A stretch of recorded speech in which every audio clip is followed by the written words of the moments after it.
Here we go. There we go. So thank you so much for joining us, folks. If it's your first time, welcome. If it's not your first time, thank you for coming back, because it's always lovely to see familiar faces. And there's lots of familiar faces today. Lots of people in t-shirts as well, which is a sign of the times. So I'm Paddy Dander, and I have the privilege of helping to support these events with my awesome co-host, Mr. Wright. Over to you, Grant.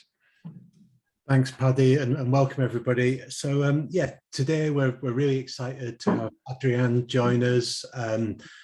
Adrien's been a good supporter of ours at the Visual Jam. He's turned up to lots of things, and he's always been this guy who's like joined in the activities. And I thought, who is this guy? These visuals are really good. And then I followed him on Instagram, and I'm now at the point, Adrien, where I don't even need to check who's posted it. I can recognize your work, and I'm always astounded by the sheer volume of stuff you produce. And from meeting you and talking about that, it's because you practice this kind of daily sketching habit, and that allows you to practice and get better. And when I asked you for some advice, you were just like, practice daily, do more stuff. And I guess that's the topic of today's conversation, really. So Adrien, I'll hand over to you to kind of explain properly, but thanks ever so much for joining us. Well, thanks to you. Thanks for having me. So happy to be there. I will try to bring my slide on screen. Can you see them? Yep. Okay, great. Well, hi everyone, and thank you, Grant, for this amazing introduction. I'm really excited to be with you all today. I had a lot of fun preparing and drawing for this presentation, and I really can't wait to share it with you all. So today we will talk about how you can enrich your practice and improve your drawing skills with two really simple tools, keeping a sketchbook and drawing from observation. And it may seem like really simple things, but those two little teeny things literally changed my life. And I hope I can convince some of you to give them a try.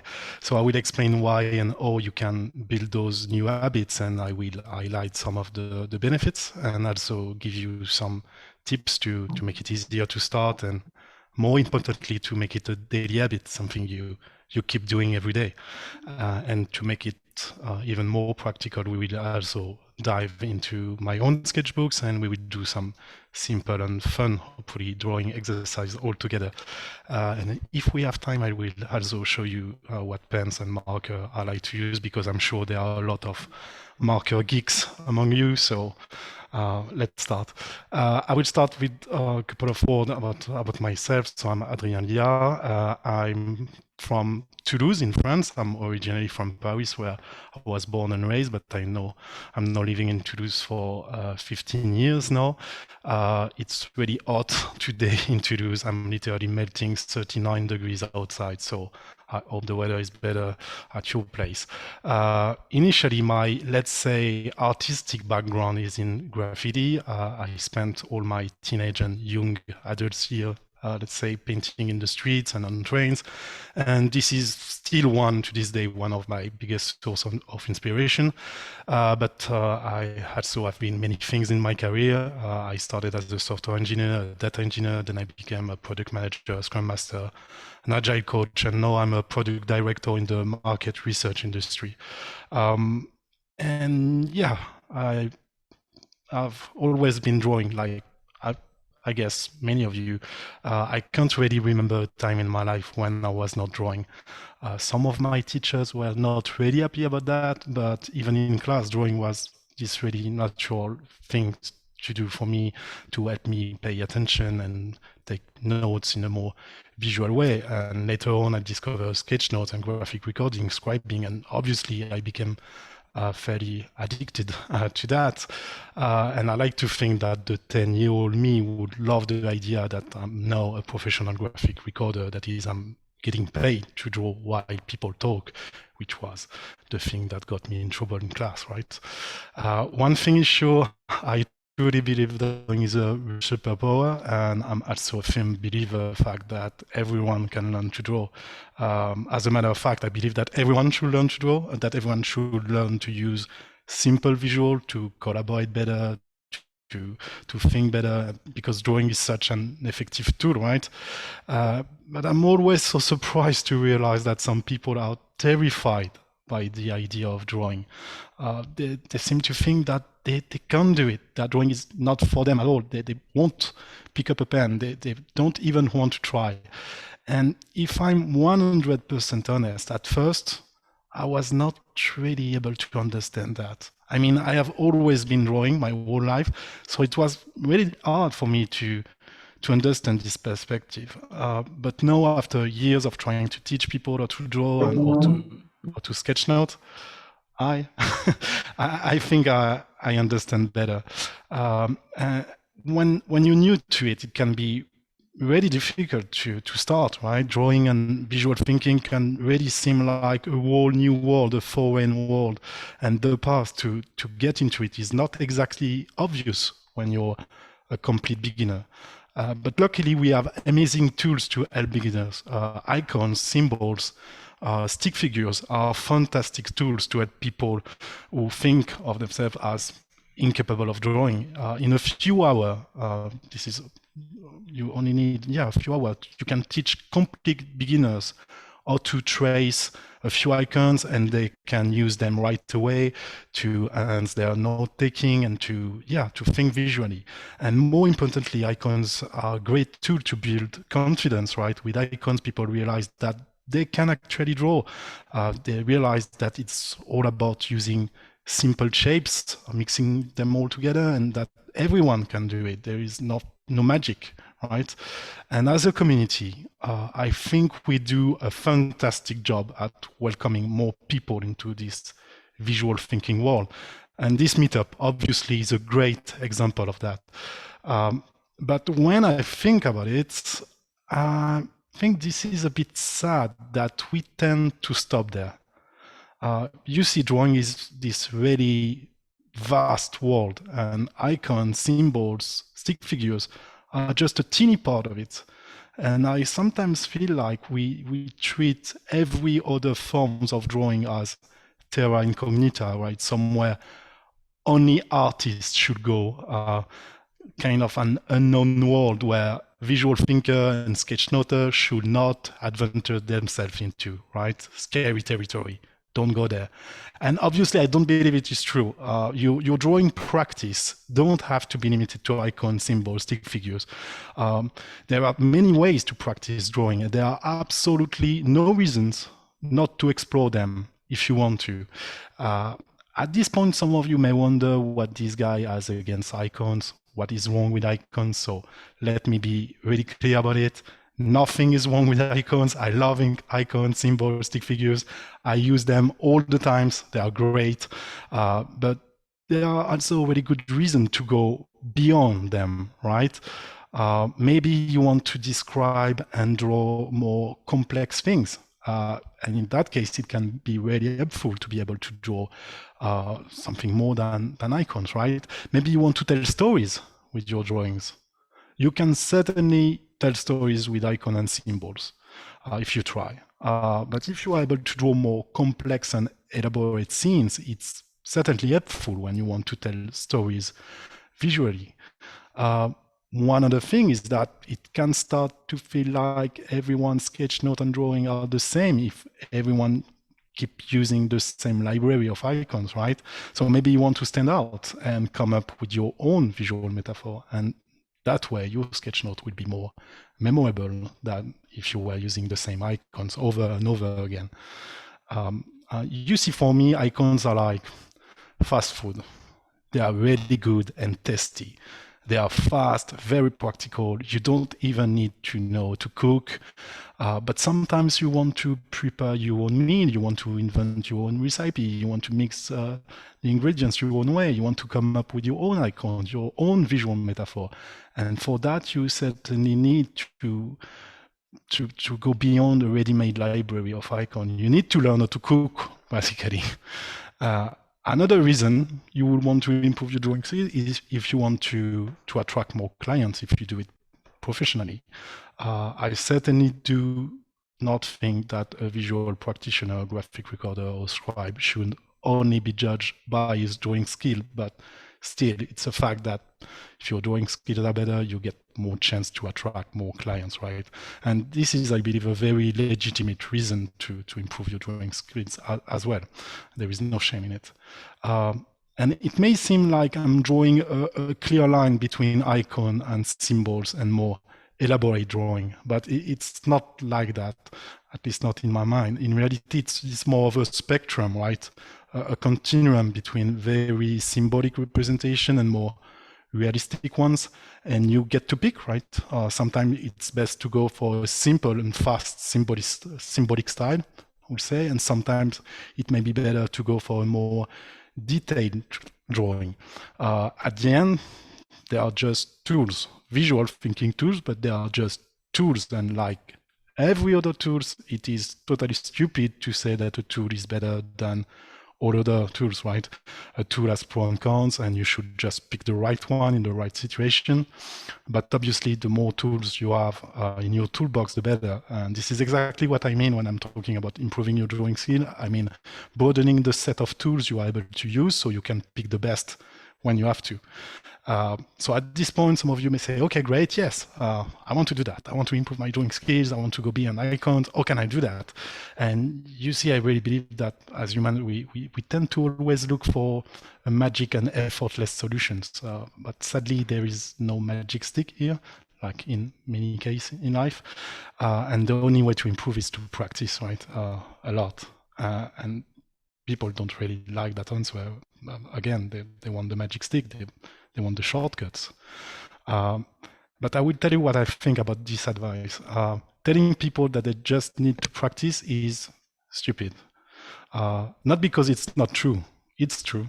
But because it is not helpful at all. When you say to someone, just practice, you are not helping. You're not giving them the right information. What kind of thing do they need to practice? Or do they need to practice? What I need to practice? That's the question people are asking. And this is, I think, even a bit condescending. Like you just have to practice. And if you don't, then you're just lazy and you don't deserve to improve, right? This is not helpful at all. So I will try to not do that and give you some practical tips. First, the way you practice is key. People tend to think that it's better to put a lot of effort into it. Like they start to practice for 8 hours a week because they're so excited about it and they can't wait to improve. So they put all their energy into it, right? But if you do this, you will exhaust yourself and then you will have to rest. So you will not practice for a while. You will feel guilty. So you will want to double down on your effort. And as a result, you will be even more exhausted. And after a while, you will just give up because you will think that this is not for you, that this is too hard. And this is, the wrong way to do it. It is far better to practice a little bit every day and go for the long run. It is more a marathon than a sprint, really. Consistency is really the key. That really should be our goal. Drawing every day. But like building every other habit, this is more easily said than done. Building a new habit is hard, right? But there are strategies that can make it a little bit more easier. And those strategies are really simple.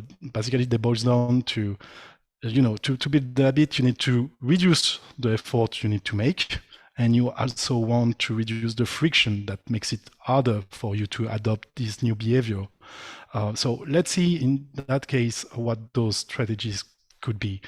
The first reason, and that's really obvious, the first reason building this new habit is really hard is always the same.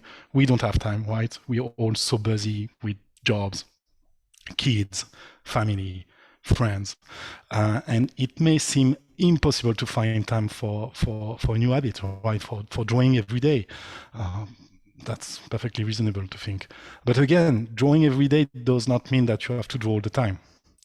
You just want to practice a little bit every day. And even a teeny bit is okay. 5 minutes a day is already great. And one incredible thing happens when you successfully commit to drawing for 5 minutes.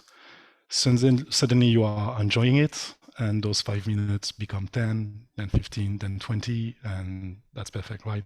You only have to commit to draw for 5 minutes every day. 5 minutes is all it takes, really. And the other thing that can make it harder to draw every day is if you need to carry a lot of material with you. If every time you want to draw, you need all your favorite markers and pen, it is now very impractical to draw anywhere else than in the comfort of your home. And you probably don't spend all your time at home, not since the end of the pandemic. I hope so. So that means that every time you are outside, you can draw, and you are not able to steal those 5 minutes. And that drastically reduces your chances to make the habit stick, right? So one simple solution to do is simply to limit the amount of material you need to the strict minimum.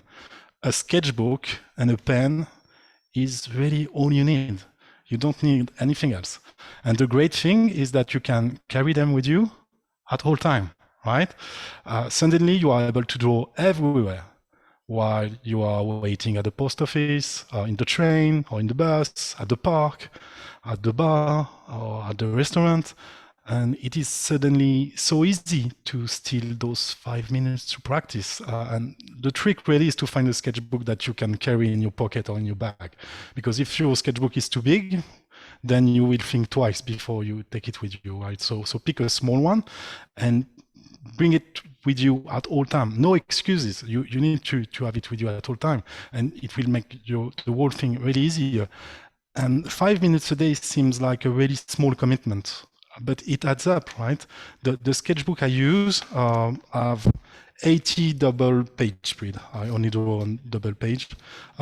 If you spend 15 minutes each day in your sketchbook, then you will probably be able to fill 3 pages, something like that. That means that at the end of the month, you will have filled one entire sketchbook. If you keep doing that for a year, you will have 960 drawing in your sketchbook and 12 completed sketchbooks. That's a lot of sketchbook, right? But it's only 15 minutes a day. And I can guarantee you that after close to 1,000 drawing, you will have improved a lot. Like that's pure mathematics. If you do 1,000 drawing, your drawing skills will improve. That's 100% guarantee, right? So yeah, this is a year of sketchbook, approximately a bit less than that actually. And the good thing is that it's a lot of drawings, but the fact that they are in sketchbook makes it really easy to store, so you don't have a big pile of paper everywhere. Makes it easier, even if my wife is not really happy with the big piles of sketchbook I have everywhere in the apartment, but still better than a random piece of paper. One other thing you need to be careful about is the kind of metric you choose to define success, right? If you start by saying to yourself, okay, I will practice and I will become as good as Michelangelo, then I'm afraid you will probably not succeed. I mean, that's possible, but highly improbable. And you will be disappointed, and then you will give up. It is far better to set some easy to reach quantitative goal, like saying my goal is to fill one entire sketchbook this month. That can be done. Or just drawing every day for a week. And those goals are really easy to measure, really easy to attain, and you will be able to celebrate each time you reach them, and it will fuel your motivation to continue. My personal challenge is to fill 2 sketchbooks every month, and I can tell you that it feels really good when I'm able to reach that goal every month, and it really fuels my motivation to keep going. So that's a good thing to do. Another great thing about keeping a sketchbook is that since they are so easy to store and archive, they make it really easy to review your progress. And this is also something that will help you to build the habit. When you open a sketchbook from a year ago, or even a couple of months ago, you are able to see your progress. And this is really powerful. It is really motivating to actually see that you are making progress and being able to review them in such an easy way.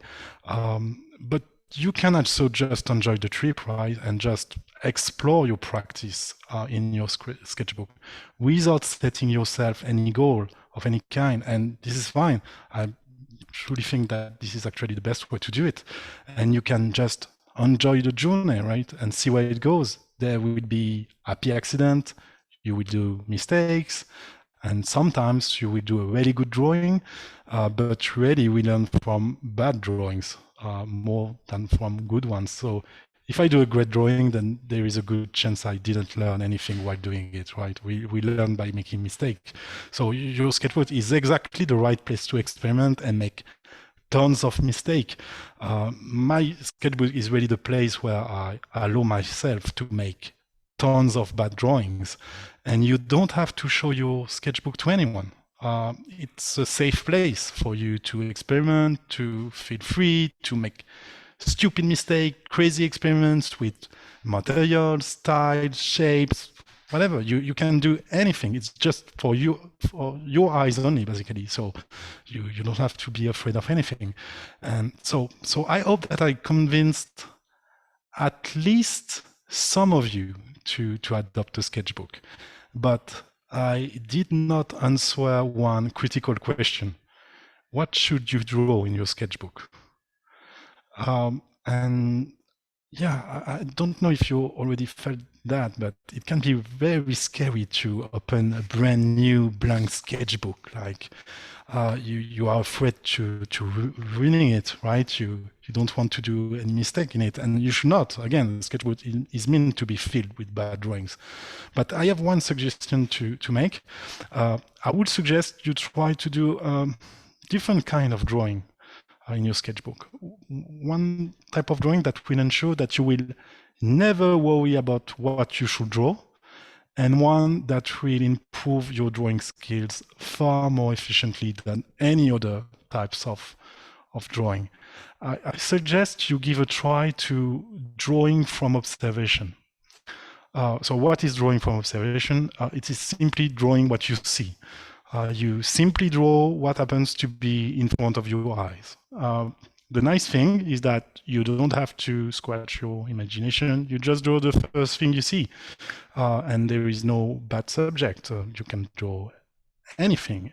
Everything is interesting when you're really looking into it. And let me just clarify something. Some people say that not drawing from imagination is like cheating. That's really nonsense. I don't even know who made those rules, right? But don't listen to those people that obviously don't know what they're talking about. There is nothing easy about drawing from observation, and there is no cheating in drawing. In fact, it's not like drawing from imagination and drawing from observation are two opposite things. They're not. Drawing from observation is, I think, the only way to really build a visual vocabulary that you will then use when drawing from imagination. So the two things enrich each other, really. And drawing from imagination will make you better at coming up with drawing without having to look at a reference. You will have stored multiple details in your brain because you were really paying attention, and those details will make your drawings better. We don't create anything from scratch, really.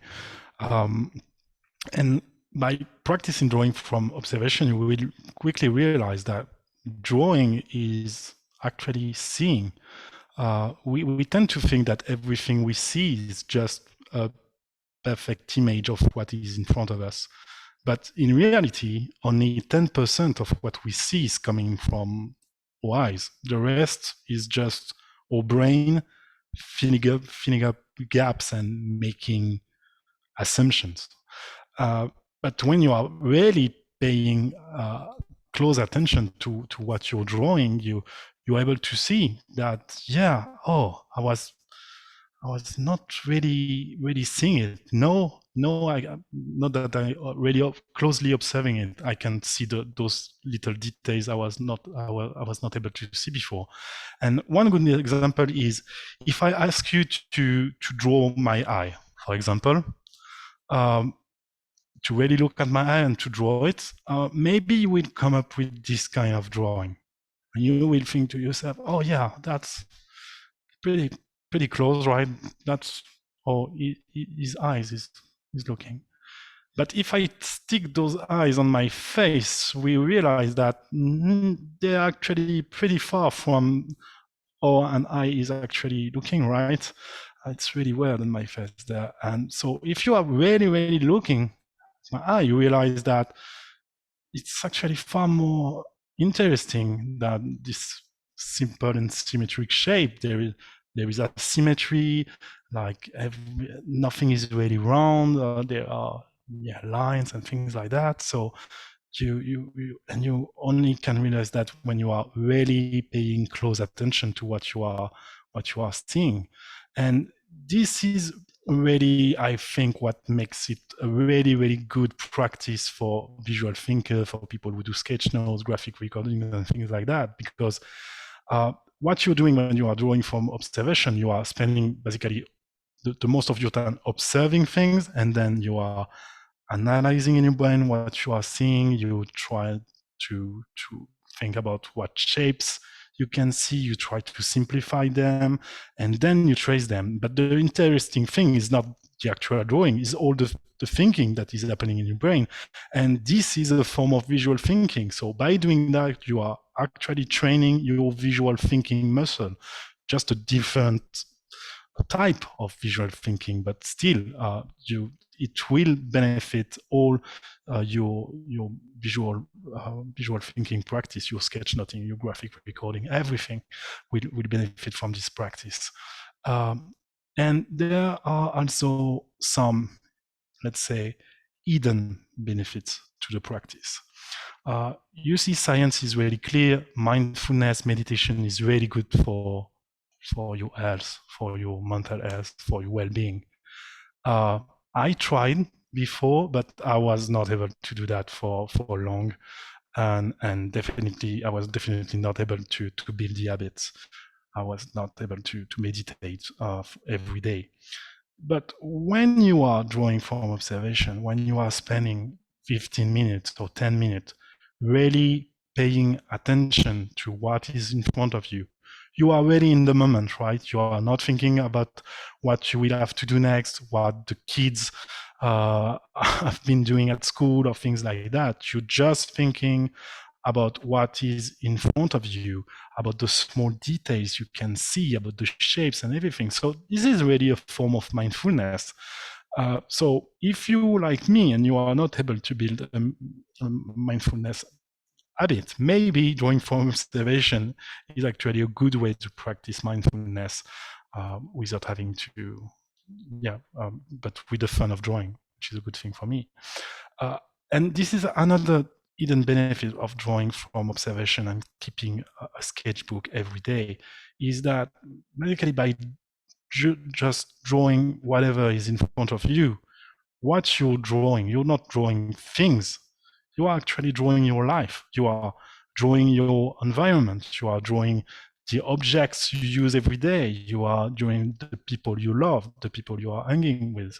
You are drawing the streets where you live. You are drawing, basically your life. And this is another amazing benefit of keeping a sketchbook and drawing from observation. Your sketchbook will become like a small time machine, right? When you pick a sketchbook from 2 years, 3 years ago, you instantly, all the memories from the time you were drawing will pop up in your mind, and you will be able to remember everything. That's really better than photo, trust me, really, really better. And I have small kids, and I really cherish the sketchbook I have from the time they were babies, right? Because that time is lost now. They are starting to be big boys. But I have all those drawings of that time, and by just picking a sketchbook, boom, I'm instantly there. And that's really, really powerful. And that's a huge benefit of keeping a sketchbook. And another benefit, which is probably more relevant for people in here, because we are all visual thinkers, so we all love to have a good personal visual library, right? And drawing from observation is really the best way I know to improve your visual vocabulary. And this is really the question that keeps coming up in our community. How can I build my visual vocabulary? And really, drawing from observation is a great way to do that. You will be able to build your own icons, your own visualization, and it would be far more easier if you practice drawing from observation every day. And yeah, you will basically have learned to cook your own icons, your own symbol. Do we have any question so far? Adrien, I made a note of some of the questions so far. So one was, what is your presentation tech today? So in terms of how you're presenting, that was the first one. Okay, it's really simple. It's just a picture of my sketchbook on my actual desk, and then I drew over it in Procreate. And then everything is put into Keynote, into slides. So really basic. Got it. And there's a couple of questions about what actual sketchbook would you recommend? Is there a particular make or type? Yes, there is one. I will keep that for the end of the talk when I will talk about the markers I use. And yes, I have a favorite brand of sketchbook. So yes. Any other questions? Awesome. That's all I gathered from the chat. But if anyone wants to come off mute, feel free. Sure. Yeah.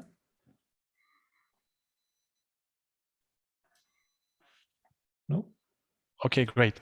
If not, then we will just to make it a bit more concrete, we will start to dive into my own sketchbook, right? So now the technology is just a picture of my actual sketchbook. So this is the actual page from sketchbook from, I think this one is from beginning of last year. Yeah, something like that.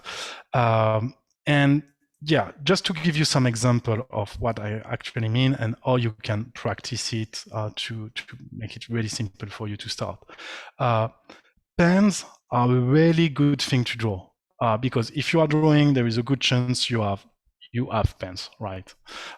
And so you don't have to wonder what I need to draw. You can just draw your pen, and pens are great. There are tons of different shapes and styles of pen, and you use them every day. But when you are actually really observing them, you start to realize some teeny details and things like that, and you start to getting to know your pen better, right? Actually, this is something I want to try with you all right now. So maybe we can try that. You can all grab a pen.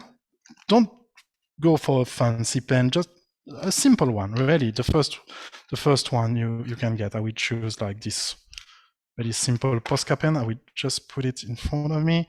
I will maybe switch to, I just want to switch my camera so you can actually see me drawing. How can I do that? Yep. Yeah, I think you have to unshare, Adrien, and then. Yeah. We practiced that before, but I forgot. And you should see. No, you can't. Why can't you see my document camera? Huh, interesting. Okay, we will have to do without that. Yeah, okay. That's fine. My document camera is not working. I don't know why. I should have tested it before. I'm sorry about that. Okay, that's okay. That's okay. I will bring my slide up again if I can. And we will just draw together, but you will not be able to see me drawing. I'm sorry about that. Is that okay with everyone? Yeah? Okay, sorry. So you can just grab the first pen you find on your desk, and what I want you to do is to really watch it. I mean, really observing it, and you should spend more time actually observing the pen than you should than actually drawing. The most of your time should be spent observing. And what you can do is you can start asking questions to yourself. So what is the first shape I see, and you can look at the proportion, like, okay, maybe the tip of the pen the length is closely the same as the first bit of the tip of the marker, something like that. And then the bit after it is off that. And after asking yourself some question like that, you can actually start drawing. Again, you don't want to rush. You just want to really observe it very closely. And if you're doing it right, you should notice new things, right? Like, oh, I didn't notice before that this part is so huge, or maybe there is this tiny writing on the label I didn't notice before. Things like that, or the reflection is maybe a bit weird or something like that. And okay, I'm not doing a really good drawing, I can tell you. Hope you are doing better than me. Adrien, I think your camera has frozen on us and we can't see you moving, even though obviously you're just talking, but yeah, I don't know. Okay. Okay, I will try. Sorry about that. Technical issues. I'm able to stop sharing. Okay, I can see my mouse. I'm not on my regular computer, so like things are okay. I will stop sharing and switch to this camera, and you should see me.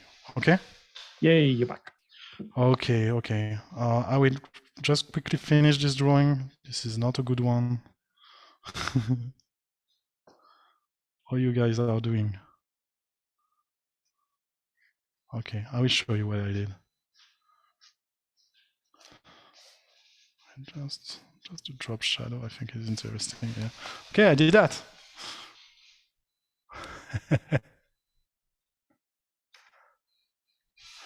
Feel free to show what you did, and yeah. Wow. Oh, some of you did several. You can see some Newlands, some fine liners. I don't know what brand that is. A lot of Newlands. I'm not surprised. I'm not surprised at all. Okay, great. So this is really an exercise you can do. You can do anytime. Just draw your pen, and this is a really simple exercise, but really, I mean, my sketchbook I filled with tons of pages of just my pens, right? And this is a really good practice. What you can also do is paint, like maybe if you like watercolor, you can paint your paint box. That's a good subject. The good things about object, and this is why it's a really good starting point when you're starting, is that objects don't move, right? Usually people tend to start with portraits. They tend to start by trying to draw their friends or their kids, and really this is not the easy thing to do. So starting by drawing inanimate object is far easier, right? Far easier. And yeah, you can draw anything. I was in my kitchen, I just drew every object that I could see during, I don't know, 10 minutes or something, and that was my practice for the day. Good thing about object is that with one object you can have multiple subjects, right? You just have to move them around, and with just one cup of tea you have several ways to draw. You just move it, rotate it, and you see what you get. You can draw your shoes, I don't know, maybe. And the really interesting thing I think is happening when you start to draw like everyday objects is that even if you don't intend to, they start to tell a story, right? I mean, when I see this page with the baby phone cracking and this cup of coffee and then this brush, instantly I remember this morning. I know it was a morning in the summer because I have the date, obviously, but I can remember this time. It's just inanimate object, but they are at least for me, telling kind of a story. And yeah, you start to realize some patterns too when you flip through old sketchbook. And one thing I realized when I was putting this presentation together is that coffee is playing a big part in my life. Like there is a ton of coffee machine in my sketchbook. But again, when you are flipping through old sketchbooks, you are learning things about yourself, because since you are just drawing whatever happens in your life, you are able to see what objects are really important for you, and they're probably not the one you are thinking. You can obviously think about shapes and lines, but you can also try to do what it's called value study. So just focus on the shadows, on the dark areas, and try to learn from that. This is not the most easy thing to do, but this is certainly a really good exercise to do, because you will focus on shapes, but not the shape of the object, the shapes that shadows makes on the object. You can also try to train your composition skills, right? You can try to draw some simple objects, or in that case it was, I think, Martin, no, it was Paul, one of my kids. And then you try to make the page look better. This is a really good exercise too. And don't underestimate the complexity of everyday objects. Like like bikes are really not that easy to draw when you are really paying attention to them. There are a lot of moving parts, a lot of different small elements, and they all have to fit together. So this is a really good exercise. Just, I mean, even a simple object like that can be a real challenge to draw and a really good way to practice. And even really simple object can be a challenge, right? Like a set of keys can be really interesting to draw.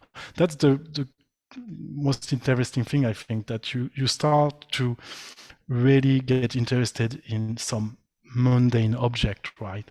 You are able to spend 20 minutes of your life just observing your keys. And I think that's good, because we don't spend that time. We try to see and watch interesting things, exotic things, documentaries about foreign places on Netflix and things like that. But it's also really interesting to just watch everyday and really mundane things. You can get really interested by that too. And you don't have to draw one object one single time. You can try to draw it in several ways. You can experiment with materials. This is the same plant, but I tried with watercolor, and the one is with markers. So you can try that, and you can go for more. Once you are more comfortable, you can start to draw more complex scenes, right? You don't have to focus on one single object, and you don't have to respect the reality, right? So you can be playful with the shapes and everything, but you can start to build more complex scenes, maybe like that. One good tips I can give you, if you try to do like scenes with multiple objects, with foreground and background, it's usually better to start with the foreground, right?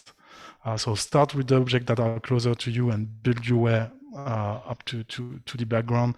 It makes everything easier, and you're able to really simply add objects to the scene and capture the place. Again, this is just the counter in our kitchen. This is a really simple thing to draw, but it was really interesting to do. I think I spent maybe 20 minutes to do that, and it was fun.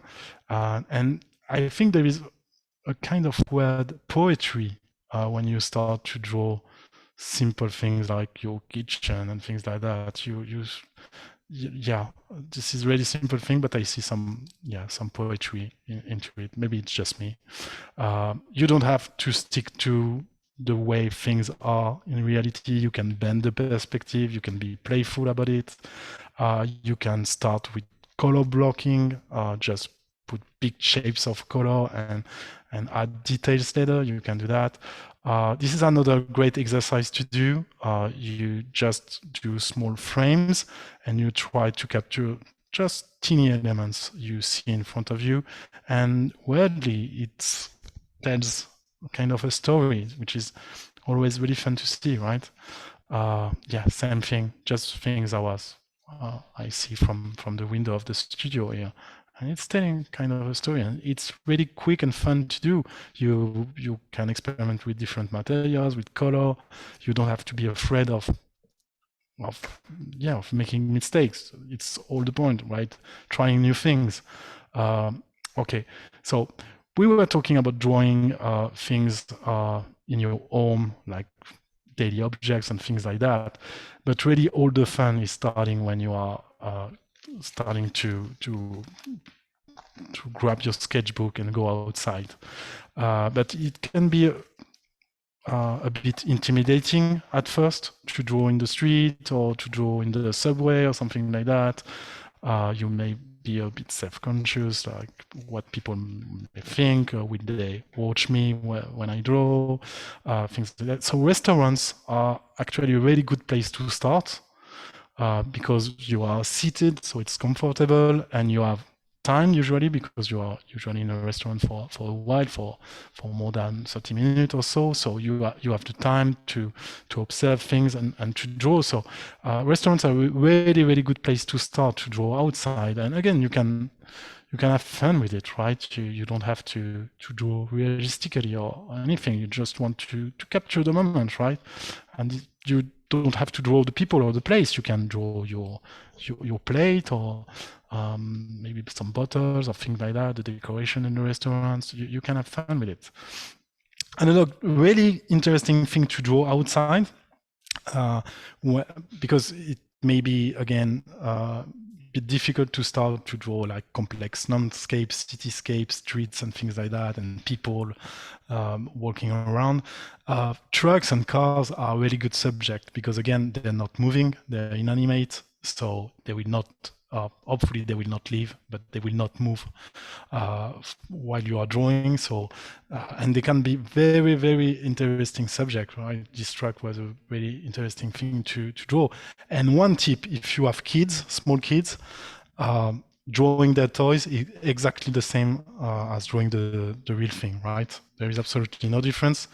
And the good thing is you can move them like you want and draw them from different perspective, but there is absolutely no difference. So drawing toy cars and things like that is a really good exercise too. You can also draw from pictures, right? One thing that I really, really like to do is when I realize that I don't know to draw cows, right? I realize that, then I just do a Google image search, cows.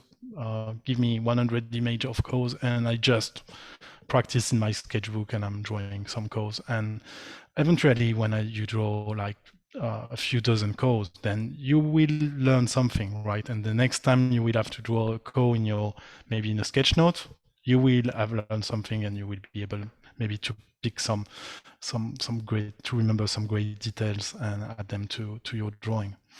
Okay, so that is a drawing I did of a street just below the studio. I can actually see the place from this window.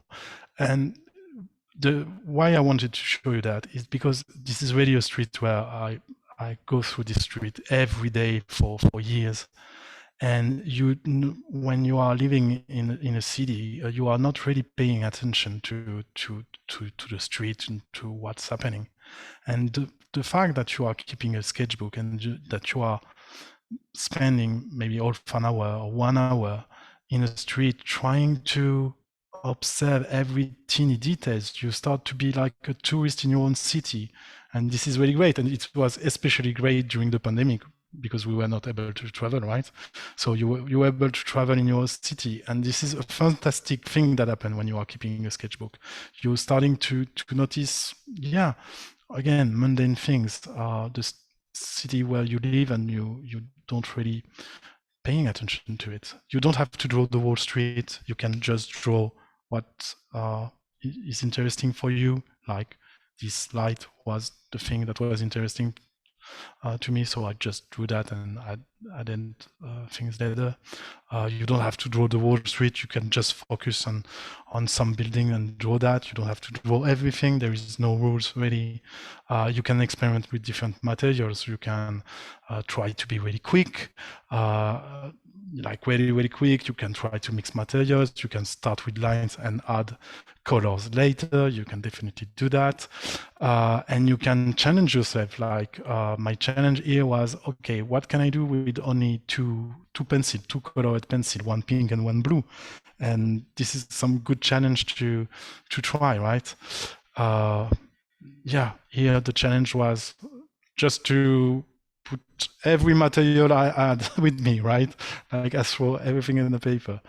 And yeah, another example, like just having fun with materials, trying to be quick. You don't have to be true to the real colors. You can have fun. Like this bridge is obviously not pink, but I had fun with it. You can start with some simple sketching and then add colors later. Maybe you can, in that case, I was drawing while my kids were playing at the park. So I did a really loose sketch of the place. And I think the colors were really interesting with the sunset and everything. So I took a picture, and later in the afternoon, I was able to add colors to it. So there is no rule. You don't have to do everything on the spot if you don't want to. And yeah, again, you don't have to draw buildings like monuments and things like that. Anything can be interesting. This is just trash, right? Big pile of trash. I was waiting for the bus, and yeah, it was interesting to draw trash bags. One thing that can make it easier when you are drawing complex scenes outside is to try to focus on the negative shapes. Again, I'm sorry because I'm not able to show you my sketchbook while I'm talking, but this is an exercise I wanted to try with you. So this is again just outside the studio. This is the lovely city of Toulouse. I think this is beautiful. And when you are outside and you maybe want to try to draw the city you have in front of you, it may feel like really overwhelming. Like there is a lot of things, a lot of buildings, a lot of shapes. So you can feel like, okay, where do I start, right?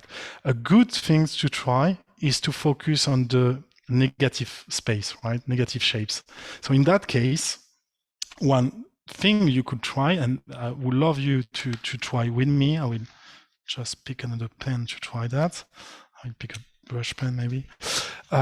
Is to focus on the negative shapes here. And I think the biggest negative shapes here is probably the sky. So instead of trying to draw the building, which is beautiful, maybe you can just try to draw the shape of the sky, right? And not the shape of the building. So I will try that. Hopefully you are trying that with me too. Again, try to not focus your attention on the buildings or on the trees or on the bridge, but really on the shape of the sky. And you will notice that the result can get interesting, right? It's kind of a bit different. But at the end, the result is the same.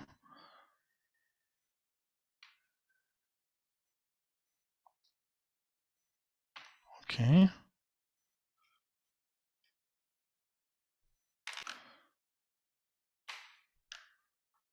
Okay. And once you're done with the shape of the sky, maybe you want to find the second big negative shape. And I think that the water is probably the one to go for in that image. So I will try that. And again, try to ask yourself all the shapes relate to one another. goes like that. And hopefully you can see that it makes the whole process a bit easier, right? Because you're just focusing on those big shapes. And then you can try to find another negative shape, and I think that the bottom of the bridge is probably the one I will go to.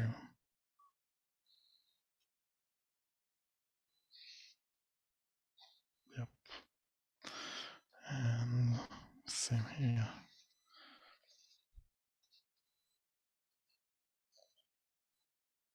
Okay. It's a pity I can't show you my actual sketchbook where I'm doing it. And maybe the trees on the left are another negative shape when you think about it. And you can feel them.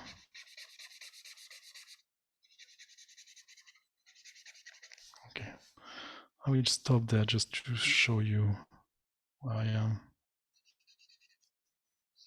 I just want to add the windows because I think, in a way,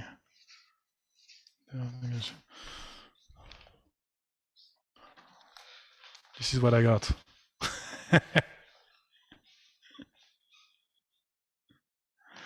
Feel free to show me.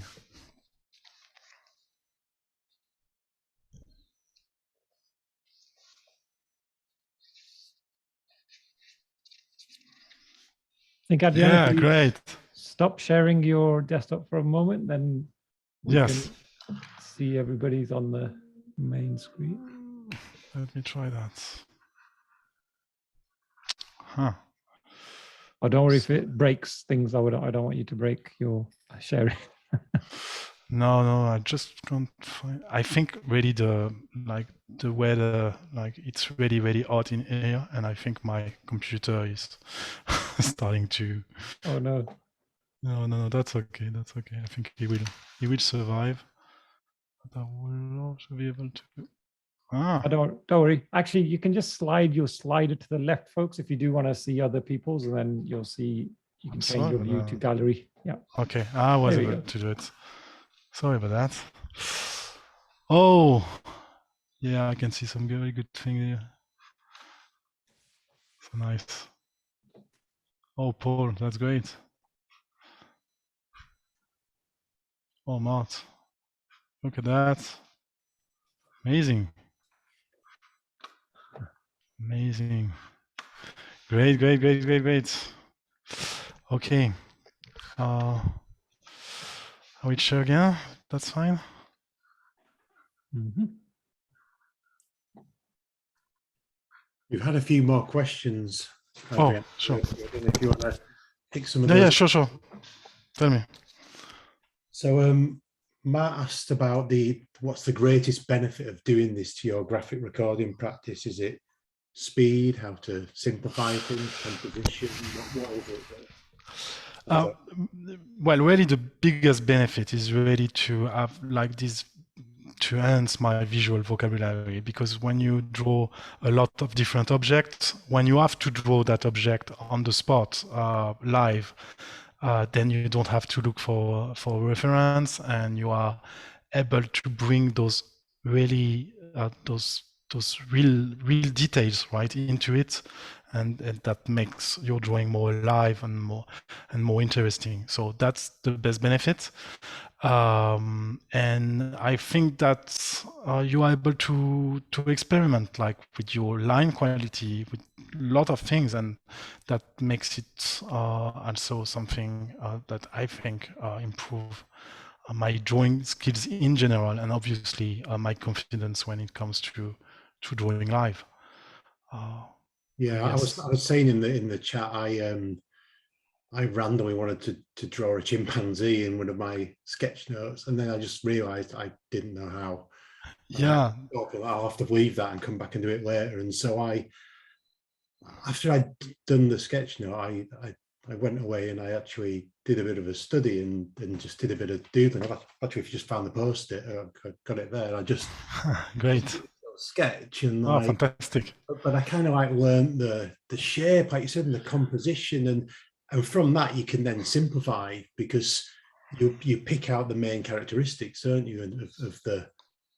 Yeah, yeah, and those, yeah, and this information will be stored in, when you will remember that when the next time you will have to draw in chimpanzee, right? Maybe you will remember that the ears have this really, yeah, distinguishable shape, and it will be in your drawing the next time. So yeah, that's the thing. Yeah, yeah, yeah. One other thing I wanted to show you is that you don't have to draw one different things every time you bring your sketchbook. You can keep drawing the same thing and in different manner. This is the view from a really small window in my kitchen, but we have this amazing view on the roof of the city, and I think I do that like maybe 50 times, something like that.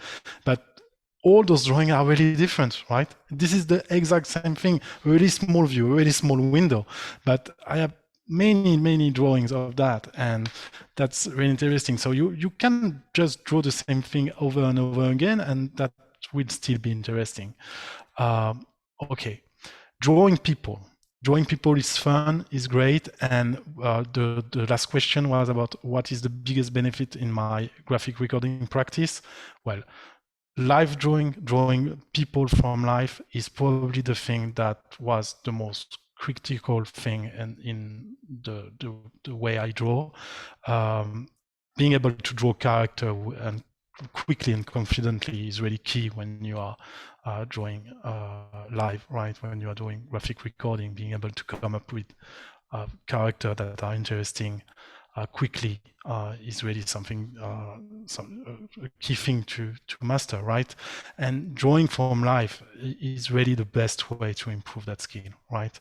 Subway is a great place because usually the subway, this is short stop, right? So you don't have a lot of time. So this is a real challenge. So you will have to draw really quickly. So that's a really good exercise, drawing in the subway. You may be, you may worry about people that will be angry because you are drawing them. I have been doing that for years, really dozens of years, and that never happened to me. People are, or two things can happen: they don't care at all, or they are really happy about it. That's all. So you don't have to be shy. Yeah, drawing in the subway is really great, very interesting. It's probably a great way. Trains are great too because usually people stick around longer, so you are able to do more complex drawing. You are able to really pay close attention. Planes are good, but a bit more challenging because usually it's not really comfortable. So you have to find a way to put your sketchbook in a comfortable position.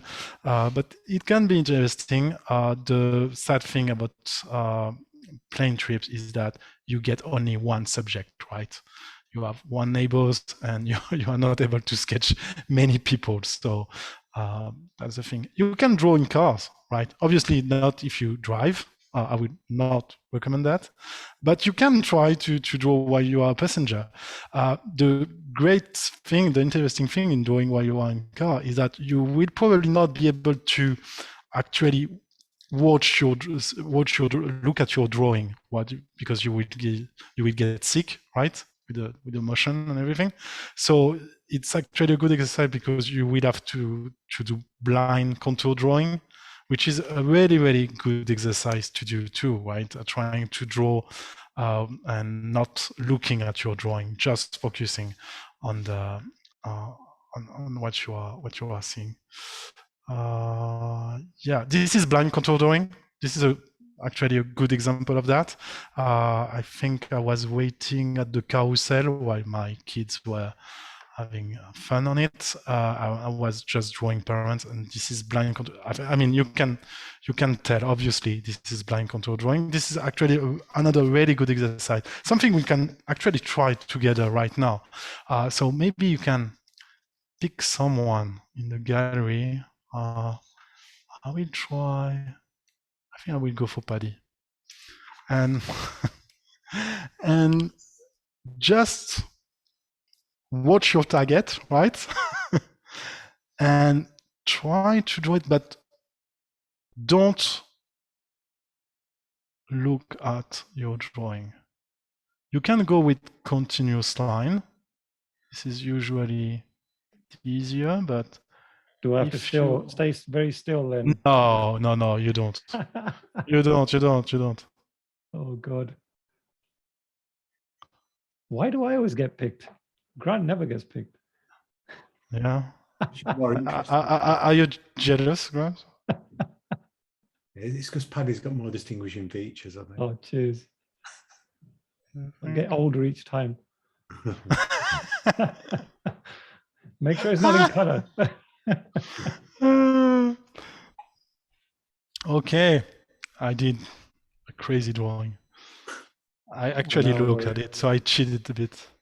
If the expert did a crazy drawing, now I'm worried. Huh? This is a good one. You didn't tell me you were going to do this, Adrien. Sorry? We didn't discuss this beforehand.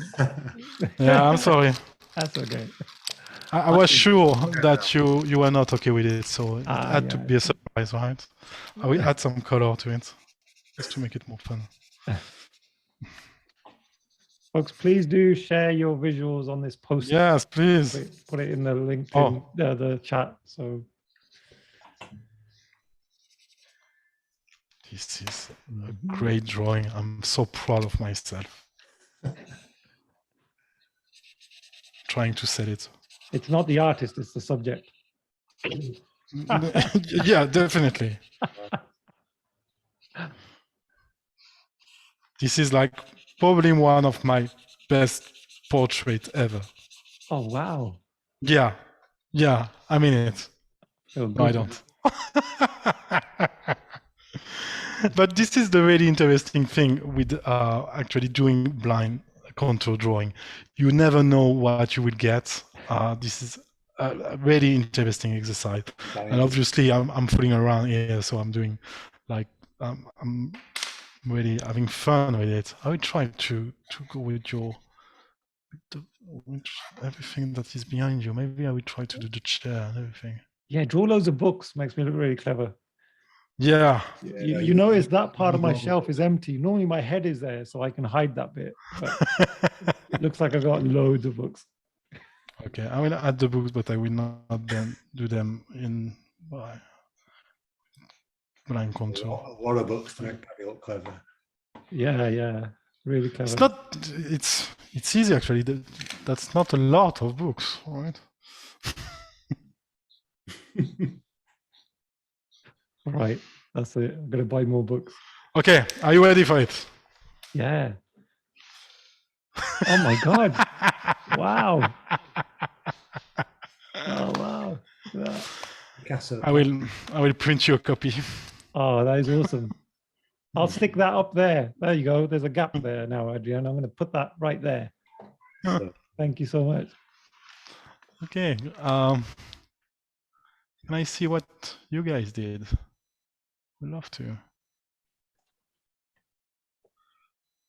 Ben, did you join the train? Great. Wow. Is that blind contour drawing? Seriously? Wow, I'm amazed. They are... No, you were looking at the drawing. Someone drew Grant. There's Grant on there. But... Yeah, there are a lot of Grants actually, I think. Wow. Ah, so cool. Okay, great. So yeah, blind contour drawing is a really good thing to try whenever you are waiting in line or when you are in the bus or yeah, really interesting thing to try.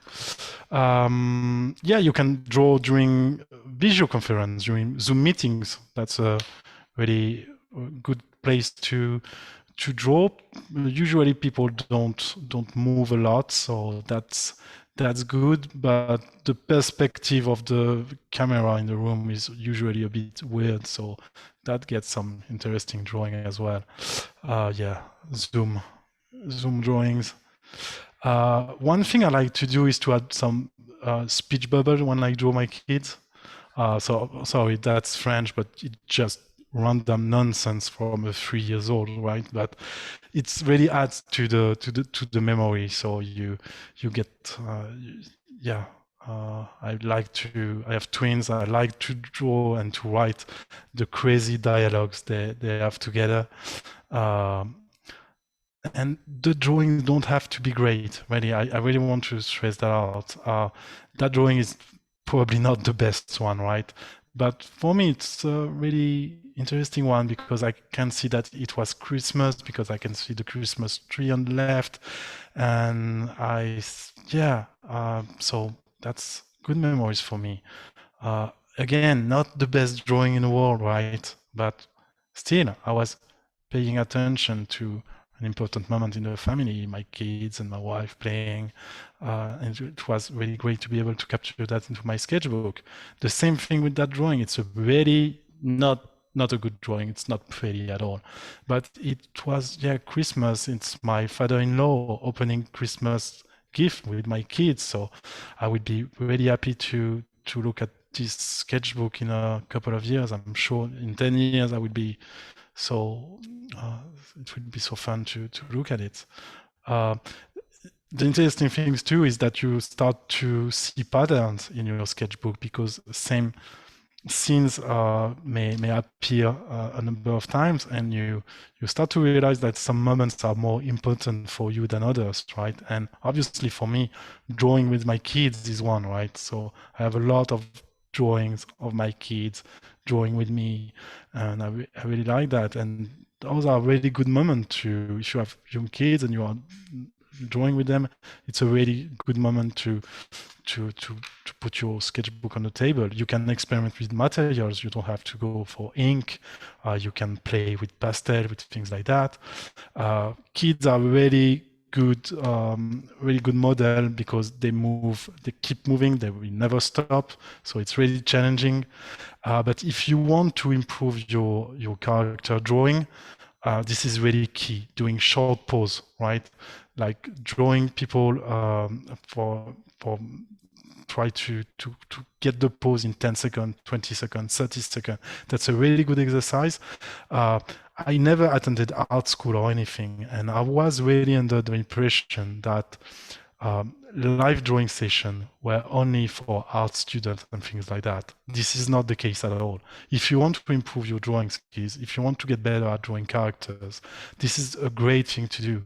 And this is not expensive. There are a ton of art schools that have open sessions, and you can register yourself. And the good thing with the pandemic, well, obviously the pandemic was not a good thing, but one of the great things that happened is that a lot of schools started to have online classes, and they keep doing that.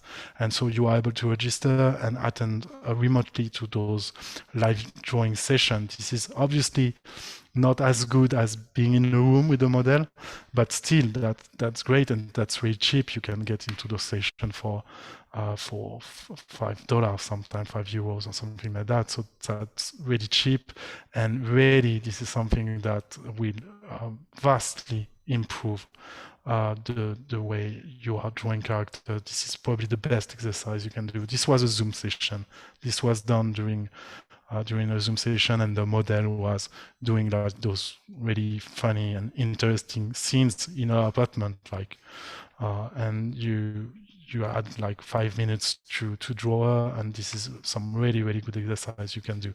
So that was all for my sketchbook. Thank you all. I'm sorry, I'm melting. Yeah, it's really hot. So it's really hard for me. It's really hard for me. Really, it's a challenge today. So do we have any question? And after that, I would love to show you a couple of markers and pens I like to use, and sketchbook I like to use.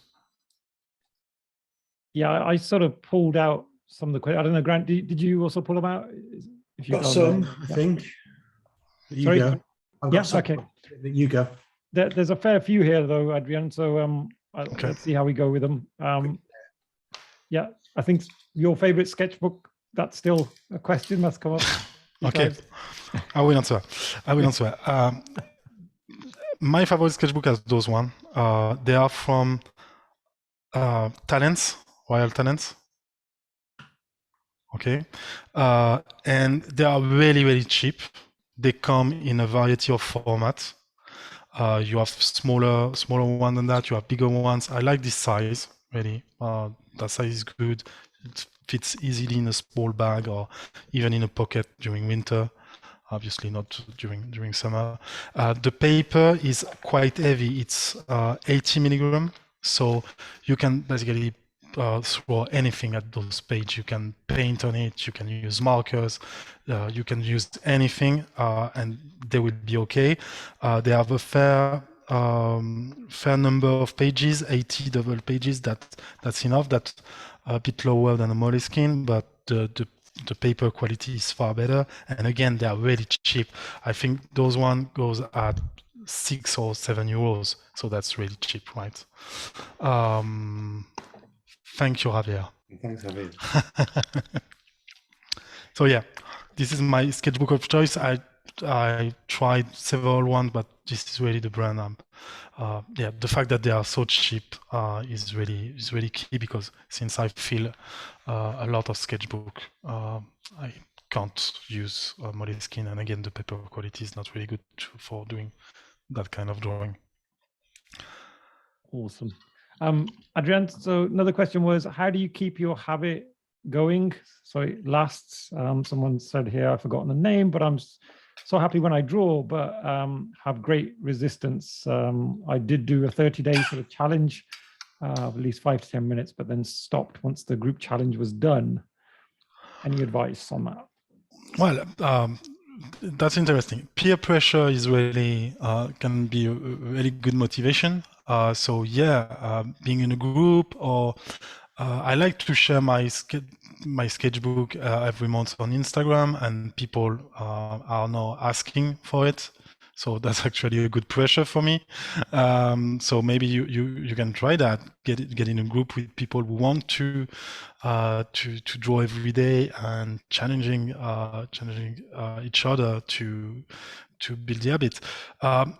My experience is that if you can do that for 2 or 3 months, then the habit will be so ingrained in you that it's done. You will keep doing it, really. But the real challenge is to do that for 60, 90 days. Once you have done that for 3 months, really, you will not even remember what it was like to not keeping a sketchbook. Like, it will just be a habit. You will have your sketchbook every day with you, every time with you, and you will be in the habit of drawing. One key thing too is that people around you will get used to it too. At first, it may feel strange to grab your sketchbook while you are at a restaurant with some friends, while you are chatting with your wife or something like that, because people may think, what are you doing? We are talking, and now you are drawing. You are not paying attention. This is the exact opposite. This is me paying really close attention to the moment, right? And people get used to it, and they will just notice it. Like my kids and my wife, they just don't notice it anymore. Like, yeah, he's drawing. Like, yeah, obviously he is. And so that makes it easier too, because if you have to explain and apologize every time you put your sketchbook on the table, that can add some friction. That was my really long answer. Sorry. No, great. This is an interesting one. So should we draw in ink or pencil? Because the person who wrote this question said they grabbed a pencil for this exercise. No rules. You can try everything. I like to use many materials. Don't restrict yourself. This is the good thing about sketchbook. You can experiment with things. I will talk to you. I will show you. This is my go-to pen, really, my trusted Tombow Fudenosuke. Really like this one because you get a nice variety of line from it. It's not that expensive, but I like also to use fountain pens. They are great to sketch too. People tend to not think about them. This is a Lamy Safari one. It's really cheap, really reliable, and I use like here an adapter, so I'm able to use ink. I don't have to use cartridge, and I use an ink. You have to be really picky about the ink you use. I use an ink. I don't have a bottle here. Sorry. I use an ink called Carbon Ink by Platinum, I believe. This is a really opaque ink. It's really black, and it will not, and it's good for your fountain pen. I mean, it will not block it. I don't know how to say that, but so it's fountain pen are great too. You can use a variety of fountain pen. Can you see the nib of this one? It's interesting. Can you see it? Yeah. It's bent. It's a Fude pen from Sailor. It's a Japanese brand, and it acts like basically a brush, right? Like the nib allows for a variety of line weights, right? Depending of what side of the nib you are using. And it can be a bit random when you are drawing with it, but this is what makes it really interesting. So you can experiment with that too. Obviously, you can use pencil. I don't really like them, so I don't use them much because they are so light. But I love to use colored pencil. I used to think that I was not a colored pencil guy, right? I was hating them, but this was because I didn't try real colored pencil. So if you're like me, you should try those ones. This is from Caran d'Ache. They are called luminance color pencil. I don't know if you can see them. Yeah. Oh, yeah. They are expensive, okay, really expensive, but they are such a joy to use. They are so opaque. They are buttery. If you think that you tried colored pencil before, you should try them, and you will realize that the thing you were using before is not colored pencil. This is colored pencil, and this is amazing. I mean, look at that. Look at the color brightness and everything. They are so buttery. They are wonderful. Yes, I will try to provide you a list. If you can do that and we can circulate it to the mailing list, that'd be great. Yeah, I will. I did write an article about that, but in French, but I will try to quickly translate it and send it to you. Thank you. Another favorite of mine is those. You know them? They are from Caran d'Ache too. They are neocolor. They are called neocolor. They are a kind of pastel, but they are really waxy, so they are really stable. Like you will not put a lot of material on your hand when you use it, not at all actually, but they are really, really creamy. Like it feels like using lipstick really. And they are so, I saw people laughing, so people tried using lipstick before. And they are so good. I mean, and there are a huge list of color, so you can use a lot of them. Again, really buttery. They are so nice to use. Like I really, really love them. New colors, so great. Obviously, Tombows, personal favorite of mine too. I never use this nib. I mean, Tombow, why are you doing that? We don't use this side. Please do pen. We don't need a brush pen. It's enough for us. I'm right? No? Postcards are great too. Really opaque, really fun to use too. Molotov are great too. Really opaque. They don't smell. We love them, right? Oh, those ones are cool too. They are watery. From Ecoline, yeah, and they are really good for lettering too, obviously. But for sketching, they can be interesting too, right? Because yeah, and you can actually use some water. Maybe you can spray. I will show you that. You can spray some water and try because yeah, it's act like watercolor, so you can get interesting results with them too, because they are so watery, right? So you can try to experiment with that as well. And last thing I wanted to show you. I thought I had a lot of pens, but you just won me. What are you talking about? Just a small sample. Okay, watercolor are great. Watercolor are a great addition to your kit too. Why? Because people tend to think that watercolor is something for grandma or things like that. It's not the case. You can use them. That they are great. They're so versatile. They are easy to carry. That's the good thing. A small box and you have like hundreds of colors in there when you mix them and everything. It's not because there is water into the name that it will mess with the pages. You don't have to use a ton of water with it. Actually, you can use just a teeny bit of water. And if you are drawing outside, you probably don't want to like have to carry a bottle with water. So you can just carry a small spray like that with water in it, and you can just spray it into the paint. It will activate the paint and you're able to use it, and the color will be really opaque, nice to use, and it's easy to carry, easy to clean, and you just have to close it. It can go in your pocket, and that's it. So that's a really good thing to use too. But really, you can experiment with many things. You can. I would not advise using things like charcoal and things like that because they are really messy. And when you want to use them on the go at the restaurant, I mean, the waiter will not be really happy if you start using charcoal on your table and things like that, right? So it's probably better to stick with things that are not too messy. But those are my personal favorites. Any other questions? I was going to say, Adrien, there's a couple more, but hey, look, I can see you're sweating like anything, and we don't want you to faint. So we're already out of time. So I'm literally melting, yeah. But you honestly, Adrien, you sounded like a chef there who's so passionate about his cooking and his ingredients. It was amazing, the enthusiasm coming out of you and the passion. So really appreciate that. Grant, any final words from you? God.